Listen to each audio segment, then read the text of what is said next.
Hey guys, Sword here, and this is Operation Bedrock number 6.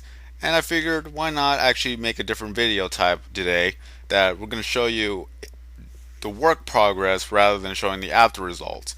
This is going to be the first episode or update that features this, and I'm going to start featuring people now on. I'm going to start featuring people that are helping me right now, and as I mean that I'm going to actually link you guys to their channels so that you get to know these people or you get to see their channel at least. That's how I want to give back to the people who want to help me, and as well as the people who are helping me. And right now there are two friends that are helping me out. Their names are Reaver96 and EveofLight. I already know one of their channels, I just don't remember the other one. I'm sorry for that, and please forgive me. I just can't remember what your channel is. So if you were to tell me, or sooner or later I'm going to talk to you, you could tell me then.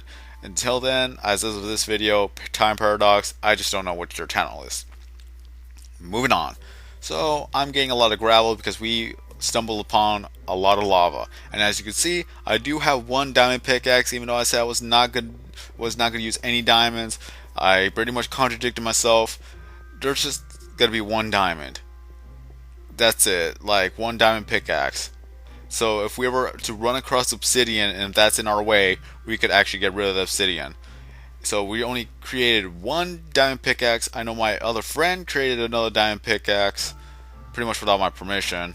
But it doesn't matter. I trust him. He doesn't even use it. He only uses it for obsidian. So basically, we are only going to use the diamond pickaxes for obsidian purposes only. Nothing else. This is what we have the iron pickaxes for. And once we get a good amount of iron in one single chest, then we could start creating iron pickaxes and iron items. But until then, we are just going to be every now and then use iron pickaxes to get the better resources, but everything else we just completely use stone pickaxes only. So EveofLight and Reaver96 are here.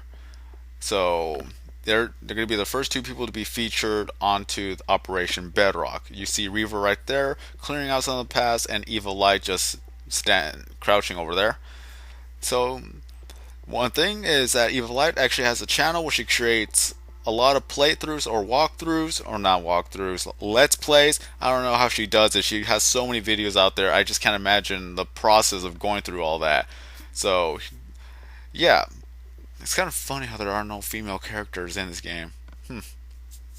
Just saying, they're all male. We're all Steve. Steve shall conquer everyone. If not, then Herobrine will. Alright, there's a lot of lava as you can see, and I'm using gravel to actually get rid of the lava. That makes gravel one of the most useful resources out there. So don't throw away your gravel. Do not throw it into the lava, or burn it into the lava. It's kind of funny. When you don't place it down, it burns in lava. But if you actually place the actual block down, it won't burn it. It's kind of funny how that works. And as you can see, there's a lava.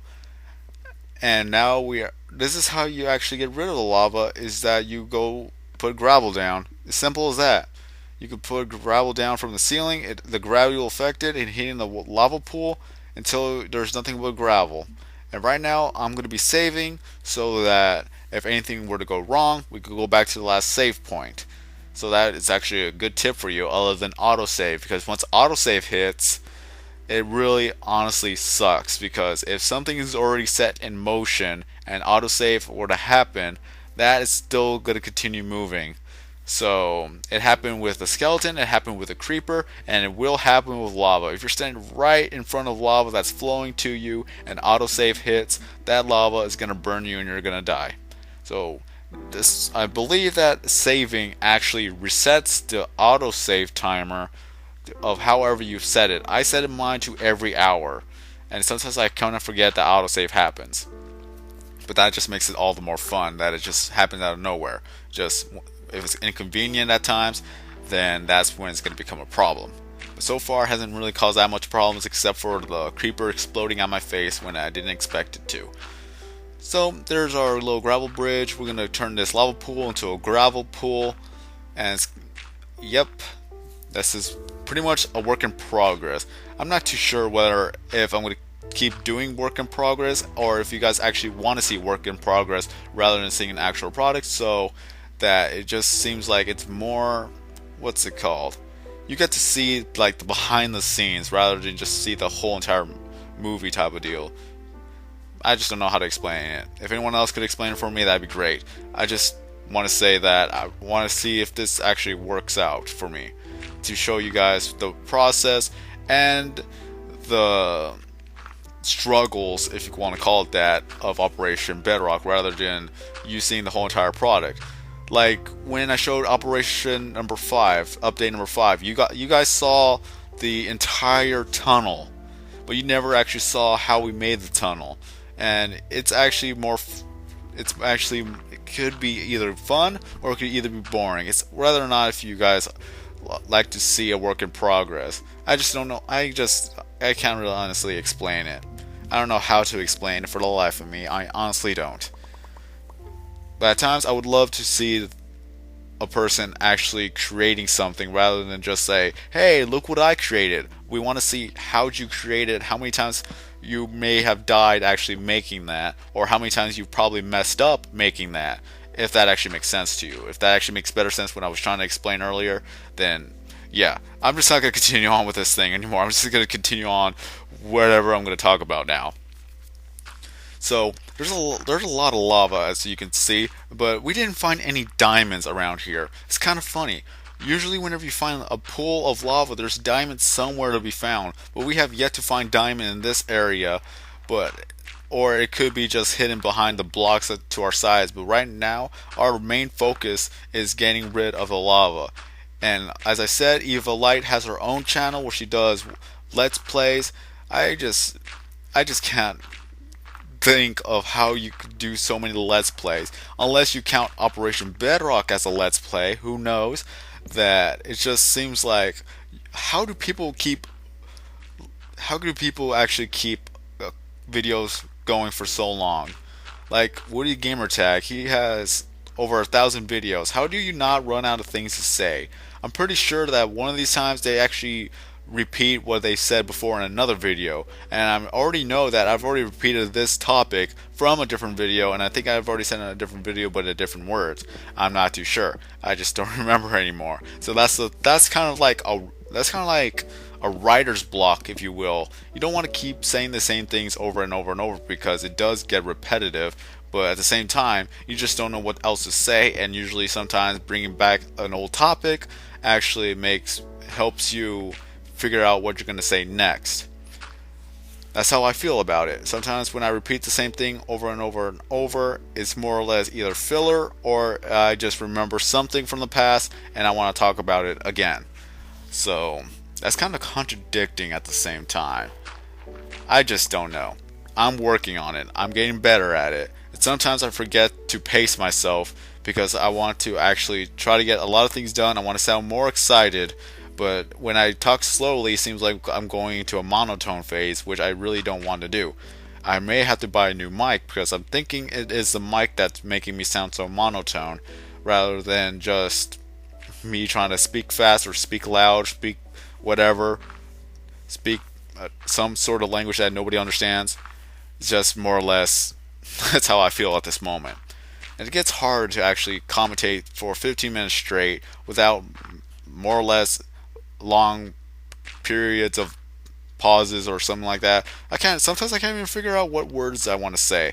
I love to say things on the spot. I don't have any note cards. I just go with the flow. That's what I tell people, and sometimes people actually agree. You should just go with the flow. Maybe if you want to put some note cards to remember what you're going to talk about, that is fine, but you just don't want to read it off word for word. Otherwise people will know you're just reading it off a script of deal, and then it just gets boring from there.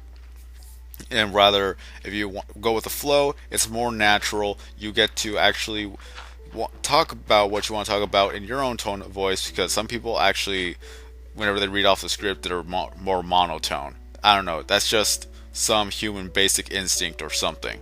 But as you can see, we are done with the lava pool. Well, not technically done, because there's going to be lava like that. See, there's lava hidden in every corner. And sometimes for a split second, And once the gravel goes down, you actually get to see other levels of lava.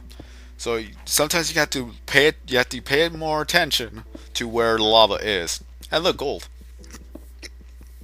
I got the hiccups. Alright, so there's gold right there. But again, gravel is one of the most useful resources out there now that we figured out. And as you can see, I have a lot of obsidian. I'm sorry I'm jumping, but basically, this is going to be a more of a time paradox. You already seen that I've uploaded the 4th of July video. This was recorded before the 4th of July video, and I just wanted to record it because it seemed like a great time to record. So there's a little bit of a time paradox, but I just want to say it right now. This was before the 4th of July special. Even though that was an ultimate fail, it was a disappointment. I'm sorry. I thought it was going to be better than that, and the promise was a promise, so I just had to go with it. So, yeah, I mined a lot of obsidian, which I'm gonna have to mine again later, as you probably already saw in the on the 4th of July video.